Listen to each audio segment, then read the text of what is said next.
Hi, Gratitude Seeker. Welcome to a new episode of the Gratitude Podcast. Today, with me, I have a really amazing person that I had a lot of fun with before the actual interview. His name is Andy Wang. He has been in the Runnymede Capital Management for 18 years. Runnymede Capital Management is an SEC registered investment advisor, to captive insurance, pension funds, 401k plans, nonprofits, and individuals. He has been named one of the top 100 most social financial advisors. He contributes to the Huffington Post and has been quoted in major investment publications, including Barron's and Forbes. He's a great person, other than his achievements in the financial world, and he is also, of course, practicing gratitude. And if you have any words that you would like to say in the beginning of our interview, Andy. Oh, well, thank you, Georgian, for the very nice introduction. And it's just such a pleasure to be on your podcast today. Very excited to be here since I am a listener. And it's funny because I found your show just searching iTunes. I don't know exactly because I don't remember what I was searching for, but I found you. And when I found you, I immediately said to myself, I love the title of this podcast. And then I read the description and then I started listening. And that's how I started enjoying your show. That's awesome. And you actually didn't tell me this before. This is right. So cool. Yeah. So I found it from Apple Podcasts or iTunes or whatever they call it now. So it worked. Whatever you're doing is working. Thank you. That's awesome.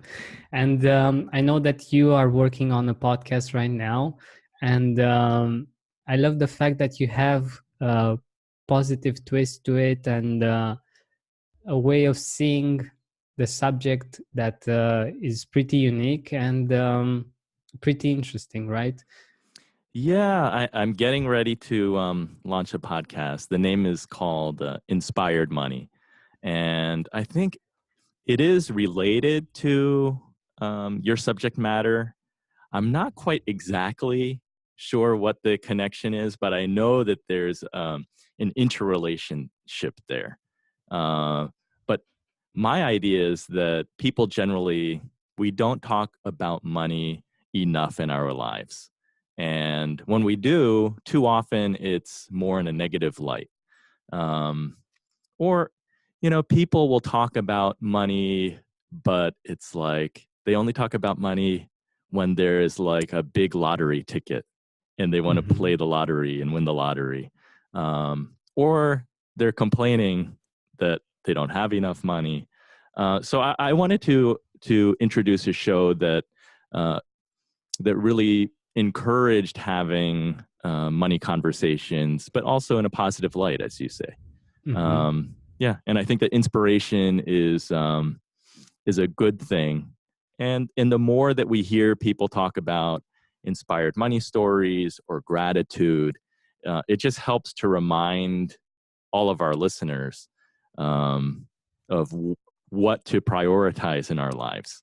And I think that those daily practices can make a big impact for making things better. So when it comes to money, because people don't talk about it and they don't address it, too often it's things that when we get busy in our lives, money matters sort of take a back burner or secondary, right? We get distracted by other things that we need to do every day, like make breakfast, pay bills, take our children to school. And then you forget about how should I be handling my finances or saving for college or doing things that are further down the road. So yeah, that's why I thought that bring a positive message, talk to interesting people, share some inspired money stories. And I'm sure that will help me, and I hope that it'll help my listeners too. That's wonderful. Indeed, it's something that we interact with every day, but usually it's in a negative way, and it's something that we can all work on, in Yeah, my opinion. myself included. Yeah. Exactly, exactly. So, getting back to our interview today, Mhm. what does gratitude mean for you? Oh, what does gratitude mean? Um, I think again, since I was thinking a little bit last night before I went to bed, like what is the relationship between inspiration and gratitude? Um, since I knew that we'd be talking about a little bit about my show, but within the lens of gratitude, and I think that it comes down to like we need inspiration in our lives to um, like inspire us to get things done, to accomplish things that are maybe bigger than ourselves. And I think that gratitude is critical because just to let you know, I don't know if you know that I play guitar in my spare time, Mm-hmm. and like I'm a musician when I'm not a financial advisor, and in the arts, it's like you get inspired to write a song or Mm-hmm. write a book. And I feel that it's the gratitude that's really important because inspiration people feel is kind of fleeting. Like it's this really delicate thing that songwriters, for example, they'll talk about it's part of an exercise and a process, and they really need to work at it. But when a song comes, it really is like this inspiration comes into them. And they talk about it's like the song almost wrote itself, or they don't know how this song came to them. And I think that the gratitude is like the key to keep that inspiration coming in. Because if you're not grateful, um, it's like that door to inspiration and these things that are larger than ourselves can be closed. Yeah. So I think that gratitude is really important because to to be consciously grateful and to make it something important in your life and a practice that you're constantly trying to improve upon, that keeps the door open to inspiration and achieving, really significant things.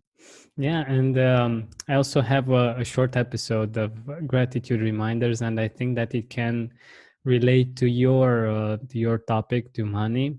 The fact that gratitude opens our eyes to resourcefulness, to Yeah. seeing the resources that we have um, beside us. And when we're complaining, for instance, we focus on the lack, we focus on what's not there, and we don't find solutions by just focusing on what isn't there. Hmm. And by acknowledging the things that are there, we get to see the resources that we have, and the things that we can do to improve our situation. And I think that this relates a lot to what you were just saying. Yeah, I think so.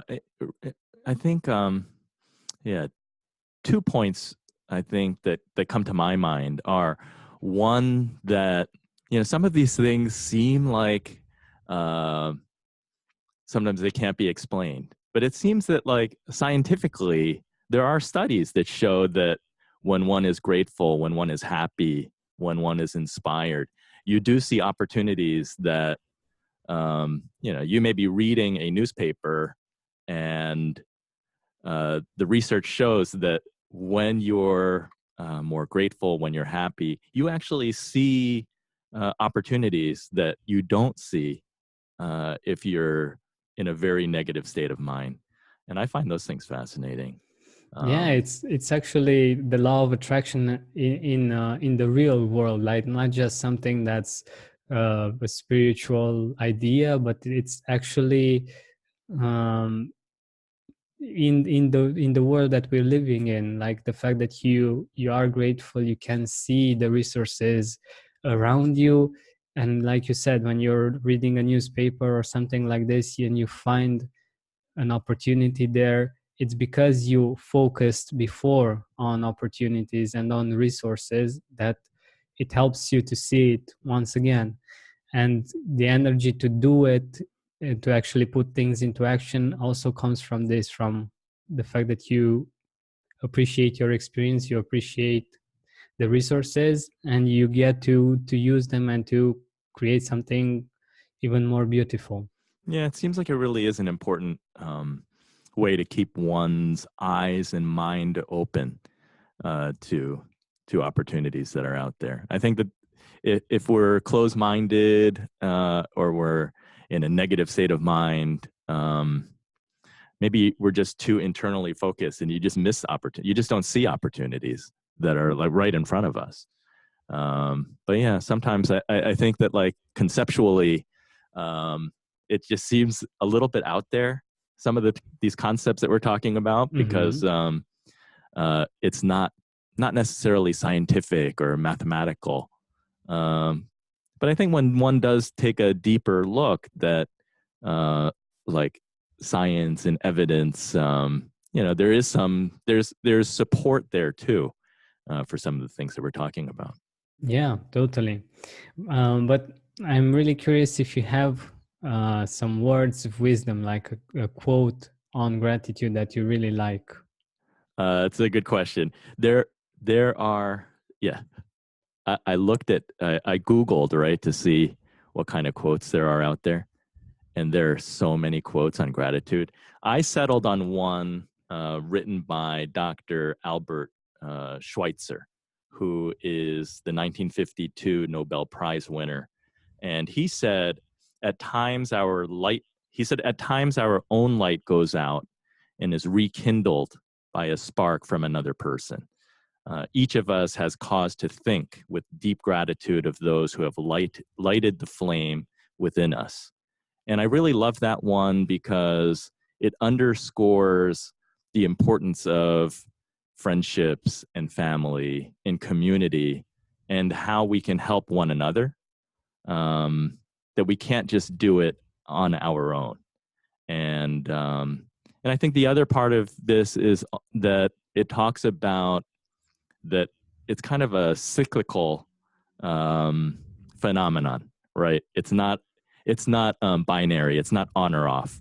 It's like we go through different periods in our lives, and it is something that can be sparked, and it's like a light that goes like brighter and dimmer. And that's why it's something that we're working on all the time. Yeah, totally, totally. And by the way, what do you do when it's hard to be grateful, when it's not that easy to be grateful, when things aren't going your way? I do a few things. I think the easiest thing is to think about, or the easiest thing I think is try to refocus our attention, because I think the truth is that it's not easy to be grateful all the time. There's so much going on, especially now in the 21st century. Right. In the past, there was maybe not enough information. Now we have so much information at our fingertips.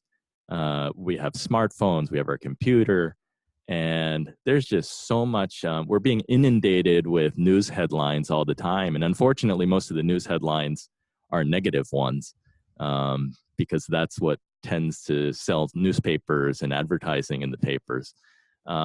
So I think to refocus our attention on what's important, right? It's like what's the simple things that I'm grateful for. I'll think about my family, my wife, my kids, and during our pre-chat, my kids actually walked into the room, and it reminded me of the CNN interview where the professor's kids came in. I don't know.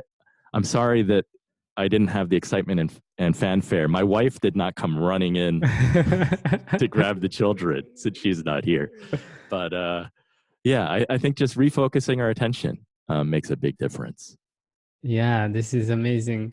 And this goes back to the fact that we we have the free will to choose, and we have all kinds of experiences. Some of them are great, and it's really easy to feel grateful for them.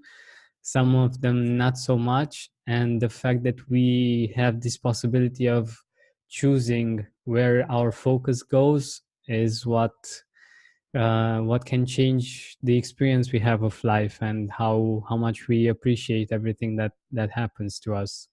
Yeah, I think, and sometimes it sounds too easy to say, "Oh, just refocus your attention."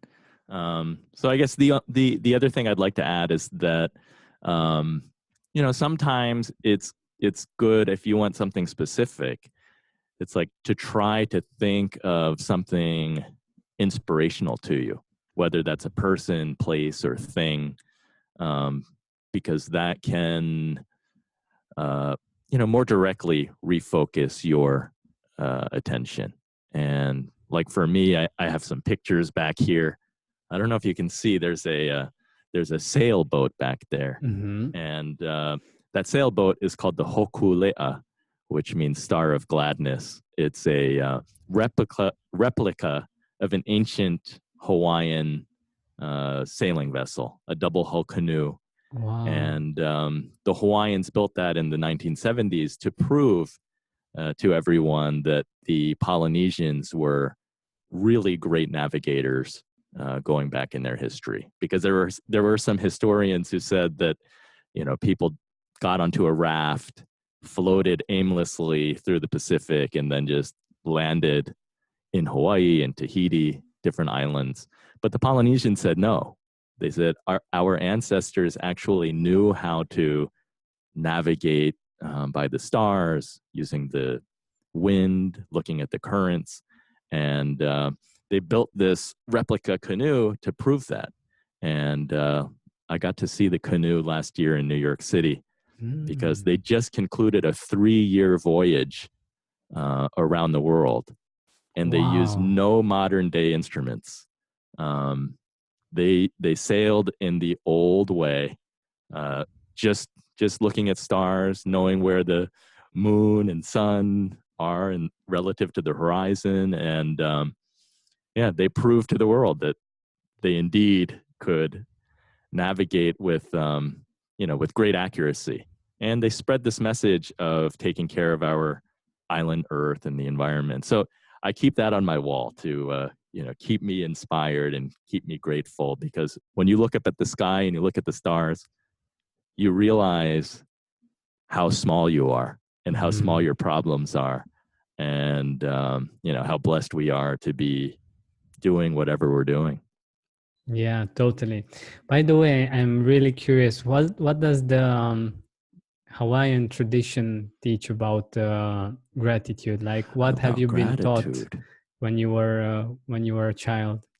that is a really good question, and I don't know that I'm qualified to answer that, because my connection to Hawaii, and even though I perform Hawaiian music, uh, and I know a little bit of Hawaiian, but not a lot.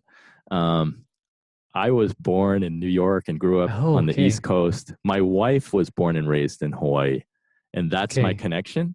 So I think Mm-hmm. culturally, I don't think I'm qualified to answer, uh, with any kind of authority. Um, But but what's your experience? And this is my experience is that in Hawaii and in a lot of indigenous cultures, um, it's about ohana, which is family, and kokua, which is helping people. Those most of these civilizations were all agricultural. mm-hmm. Um, they were farmers, and it's interesting because in Hawaiian the word for water is vai, the word for wealth is vai, because he who had the most water and could irrigate their land had the most bountiful crops. So I think that, gratitude was deeply rooted from that perspective. It's like you have to appreciate the land, you have to respect the land, because if you're grateful for the land and what she provides to you, you're going to be rewarded. So there's that relationship. I think gratitude is certainly part of the history and society and thinking. And it comes across. I think that's why the Hokulea had the message of trying to tell the modern world how important it is to take care of the earth and to have that respect back and forth. And, to be grateful, one is rewarded and one's family will be taken care of. That's wonderful and so true. And by the way, do you happen to know how to say gratitude in Hawaiian? I do not know how to say gratitude in Hawaiian. I have to look that up so that you can include that in the show notes. Yeah, totally. Unfortunately, my Hawaiian is limited to Hawaiian song lyrics mostly. And like the Hawaiian 101 class that I took, which has rapidly left my mind since I don't have conversational Hawaiian every day. Yeah, I know how it is. So, I always love to see gratitude from different perspectives, from different cultures. Like I've been interviewed from so someone from China interviewed me, and I've learned how it's called in Chinese, and it was really interesting. Mandarin. And the perspective is quite interesting. And I think that gratitude alongside love is one of the virtues that you can find in every culture and religion, and the fact that it's something that it's common to all religions is something that's very important in my opinion, because the truest truths are the ones that you can find everywhere. It's interesting. It's one of the things that connect all of us, and it cuts across different countries, cultures, and backgrounds. Yeah, exactly. But getting back to us, and I'm really curious if you had the moment in your life when you actually got to experience gratitude. So not just the concept of gratitude, but actually feeling it for the first time as a personal experience. As a personal experience, well, so many, right? And like in varying degrees, because some are small and some are big. When I think about an example in my life of true gratitude in a big way, I think it's got to be my children. And it's sort of an easy answer to say. But in my case, my wife and I tried having children for a very long time, and we were not able to. So that was a difficult process to go through. So we ended up pursuing adoption, and we have adopted 3 children. And I am truly grateful, because I think going into parenthood, even when it's your biological children, there are a lot of unknowns. But we took this different road where we were going to adopt internationally, and then you say, all right, well, I don't know. I guess it's not a lot different from having biological children, but in a way, because I said, well, I can't judge by looking at what was I like as a kid. There's not quite that connection. So I had no idea what to expect. And you got to see 2 of my kids really briefly. And I am just so grateful to have them in my life, and that we have each other. It really is a amazing thing. And I have to say that one has to have faith and trust.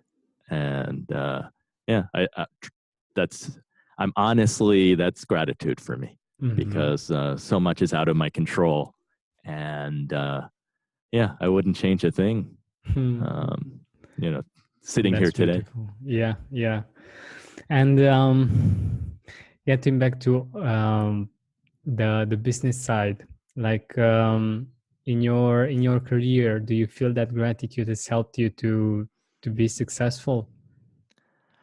It's funny because as trained analysts, um, like in the financial services area, my father, I work in a family business, and I'm Mm-hmm. grateful to be working with my father, with my brother, to see them every day. But the thing is, as analysts, we're trained to look at companies and do research on companies. And carrying that responsibility, we tend to focus, we're trained to focus on what are the negative things that can happen because we're trying to identify what are the risks Mm-hmm. um, to investing in a company. Like what could go wrong? Yeah. And I think that that can be a challenge. I I need to remind myself that when there is a great company, it tends to be managed by great leaders. They have a great product or great service, um, and they can grow their company for a long period. And that actually helps so many people, right? They create a lot of jobs. They help their communities. They help nonprofit organizations and charities. And there's so many great things that happen um, when there's a great company. And I need to consciously focus on some of those positives because those are the things that, as a long-term investor, you're growing your wealth, and you need to focus on the good. And I bring that up because as an analyst, sometimes we're trained to focus on the potential bad. Yeah, yeah, And yeah, you yeah, sort yeah. of lose sight of all the great positive things that come out of the research that we do. Mm-hmm. Um, so that's why I think that's one of the reasons why I think that it's an important practice for me. Yeah. Um, because by training, we look for what are risks, what are the negatives, and the bigger picture is hugely positive. But it's easy to get bogged down, in the short term and looking at things um, that are right in front of us rather than further down the road. Mm-hmm.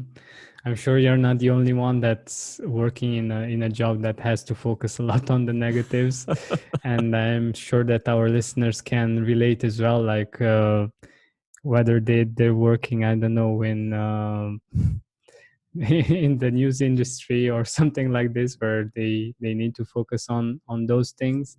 Right. Um, and yeah, keeping balance is very important. Otherwise, you will only see everything black and everything dark, and that's not very good for you and for your family and for everyone around you. Yeah, um and I have to keep reminding myself that our job is helping people. Um, mhm, we work with companies, we work with individuals. On the individual side, we're helping people with their retirement money. It's money that they've worked so hard to save and work toward retirement, and then we're helping them to do some planning and investing their money safely. So it's a great responsibility to um, be a steward for our clients' hard-earned money, to try to grow it, to try to protect it, and that's another area to have gratitude. Just working with clients and having those relationships, it's very special to us. yeah, yeah, I love it, I love it. It's quite a responsibility, and it's great that you can take it on and Maybe that's why I like do the a great job. sailboat too. Yeah. Because we're trying to navigate the sometimes stormy financial markets. And actually, my Yeah. poster here, it says, we're doing something that few people on earth can do, and that's why we're doing it. I like that Oh, yeah. message too. I feel like we're trying to do that in the financial markets also. Mm-hmm, mm-hmm. That's wonderful. And by the way, were you always grateful? Like when you were younger, were you able to live so much with gratitude? Totally not. No, it's an easy answer. And I feel like, particularly in my 30s, I don't think that I was focused enough on gratitude.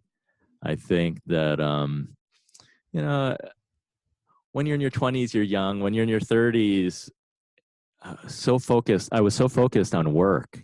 And, and I think it goes back to, looking at companies and focusing on possible risks that I lost sight of, the longer road, the bigger game. And maybe with age, you get a little bit more perspective. You appear to be a young guy. So you're on a good start. I think you've got a head start on most of us. Yeah, thank you. Because for me, gratitude, I think, came later. Mm-hmm. I'm 45 now, Wow. and I think that gratitude, I think, is really important to me, and it's something that I didn't pay enough attention to in my 20s and 30s. Not to say that I wasn't grateful, but it certainly wasn't something that I was trying to make a conscious practice to pay attention to. Yeah. What would you tell your younger self about gratitude? Like Andy in his 20s, what would you tell him? I think that's what I would say, that, the perspective matters. And again, it's like doing things like looking up at the stars and finding that inspiration, that as human beings here on this island Earth, that, we are small. We're just lucky to be here and to enjoy so many of the things that we get to enjoy. We get to see beautiful places and experience great friendships and meet different people, especially now with technology. I mean, I'm here in New Jersey talking to you in Romania. Yeah. And it's almost seamless because it feels as if you're sitting in front of me or if you're just next door. But the reality is that I would have to jump on a plane and cross several time zones to come see you. And that wasn't possible before. Or it was much harder before. And now we can just do that like drop of a dime. You and I can send an email to one another and say, hey, okay, I'll talk to you in a few minutes. Yeah, precisely. I love that. And I was thinking about how much time it would, like 100 years ago or 200 years ago, how improbable it would have been for us to actually meet. Exactly. In a whole lifetime, and to learn from each other and to discuss a certain subject. So this is quite amazing. Right. Or to host a podcast. Oh yeah. How would you interview people from all around the world in different areas? It would be extremely expensive and very difficult. Yeah, totally. But you mentioned the fact that you didn't have any kind of habit in gratitude, any kind of habit that would help you to be grateful. What kind of habits do you have right now that keep you grateful? Well, I'm still a work in progress. Yeah, we all are. I feel like I have a lot to do still. I think one really important thing is writing down what you're grateful for. And for me, that's part of goal setting, like what goals I'm trying to put before myself. And usually I'm looking at different categories. It's like professional and business, it's personal and family. And then it also includes like community or charity. Those are different categories. And within that, I think gratitude is built in because it's part of that exercise of setting goals in those different categories, because it's about setting priorities. And when we set our priorities and what we're trying to achieve, gratitude is sort of built into that, because the things that we are trying to do I think the gratitude, we talked a little bit earlier about how gratitude opens the doors to inspiration. And I guess now that I'm talking about goal setting, it's also achievement. Um, but yeah, I think gratitude is built in. And it's just like you were saying, I think in our pre chat, that you have a podcast and the subject matter is something that you're very passionate about. And that helps you to create this show, keep it going, be consistent about it, and enjoy what you're doing. I think the same comes for goal setting. If we don't have passion and we don't have gratitude, it's going to be very difficult to um, achieve those goals and see them through. So, yeah, for me, it's about setting goals, writing it down. I'm trying to be better about it. My wife was just asking me this weekend, and we were having a discussion about goal setting. And I told her, oh, I've heard people interviewed, successful entrepreneurs who write it down and they look at it every morning. And I said, I haven't been doing that. I really need to do that. Mm-hmm, Um, mm-hmm. and that's part of the gratitude exercise. I think that because it helps us to prioritize what's important and keep it in front of us daily, because it needs to be an ongoing process. Otherwise, it's easy to forget. Yeah, totally. And like the beautiful parts in our life are really easy to forget when we're not focused on them, and we, even if they are there, we can't see them because we are not aware of them. Right. So we are nearing the end of our time together, and I wanted to ask you if you have some people in your life that you want to mention that you're grateful for. Yeah. First and foremost, definitely family, since I mentioned that I am in a family business. And I'm grateful for, right, my parents for giving me the opportunities that I have, for working with my father, who has trained me in researching companies and analyzing the economy and the stock markets, because yeah, he's done really unique work in identifying bear markets before they come and the importance of protecting clients' money. So I'm so grateful to have him as a mentor and a teacher. Of course, my own family, my wife, my children, uh, I'm extremely grateful for. And then I'm just grateful to meet passionate people like you. Thank you. And one example that pops into my mind is that I got to meet Dr. Sylvia Earle last year. Yeah, that was last year. And she is like, what is her title? Her title is she's a marine biologist, an explorer.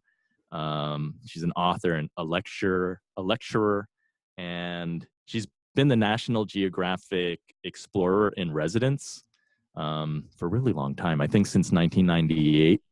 And her mission is to save our oceans. And Wonderful. Yeah. she's 81 or 82 Oh my years old. God. And she was just such an inspiration to me because she's dedicated her life to not only researching the ocean, but to spread the message of how important it is for us to protect and conserve the ocean today. And even in her early 80s, I think she speaks, or she's traveling like something crazy, like 300 days out of the year. Oh my God. Um, and she just has boundless energy. So things like people like her who have such passion, such energy, she is really a force. Um, I'm grateful for that. I'm grateful to have opportunities to meet people like her, to speak with someone like you. Thank you. The importance of community. I think that's another thing that, going back to your question of like, what would I tell my younger self? I think it's easy to really be like focused inwardly and trying to accomplish something like independently, trying to do something on our own. And I guess with age, I've come to the realization that, it's important to be focused on oneself and what you can do, but it's so much more powerful when you are supported by a community and have friendships and can put people together, because you can just accomplish things in a bigger way. Yeah, I love it. I love it, and I share your opinion, and I think that it's pretty much the way to go, and it's something that comes with age because it was the same for me. Mm-hmm. And by the way, do you have any book recommendations for our listeners? Book recommendations. Let me think. I do. I'm trying to think of titles, Mm-hmm. which I don't have at the top of my mind. Just one that comes to mind that you really loved, and for instance, in is for inspired money, for being inspired with money. For inspired money, uh, like I love Peter Lynch's book. What is that? Random Walk Down Wall Street. That's just a great one because it talks about investing in what you know, investing in great companies, and I think that's one of the things when it comes to managing one's money. Quality matters. Mm-hmm. When you stick with high quality, it it it it saves you a lot of headache and keeps you out of a lot of trouble, Mm-hmm. because companies that are growing their earnings every year because they have a great product or service, those are the companies that you want to invest in companies that you want to not be a trader in, but you want to have ownership in those companies, because 30 years from now, if those companies can continue growing, they're going to be worth more. And, it sounds simple, but that's how great investors have really built wealth, because, we hear a lot about passive income today, and people Yeah. trying to use the internet to create businesses where they can earn money passively. And that's what owning great companies do, because Mm-hmm. when you are a shareholder in companies that are growing, your money is compounding over the long term, and that's passive growth, right? You're not actively doing anything other than you do have to make selections into what companies are great and which ones are not. Mm-hmm. Mm-hmm. And that's sort of going out of style these days, because people would rather own the entire market. They say that stock picking is dead. But I think at the end of the day, it's still important to be able to identify what's a quality company, what's not a quality company, because it's important to own good stuff. Life's Yeah. too short to do anything Totally. otherwise. Totally. So, where can our audience find you? Where can our audience see your work? Well, hopefully, in the next couple of weeks, the audience will be able to find Inspired Money. I'm still setting up the website. The domain is inspiredmoney.fm. If that's not working, my company is Runnymede Capital Management. So that's runnymede.com, RUNNYMEDE. And we have a free financial blog there, lots of great articles. The podcast will be there soon, and I'm really excited because I'm really enjoying talking to all kinds of interesting people, sharing their inspired money stories, and it's all different. It's truly all different kinds of people. So far I've talked to musicians, I've talked to entrepreneurs, I've talked to the executive director of a nonprofit organization, the Temple of Understanding, that promotes interfaith dialogue and all different religions,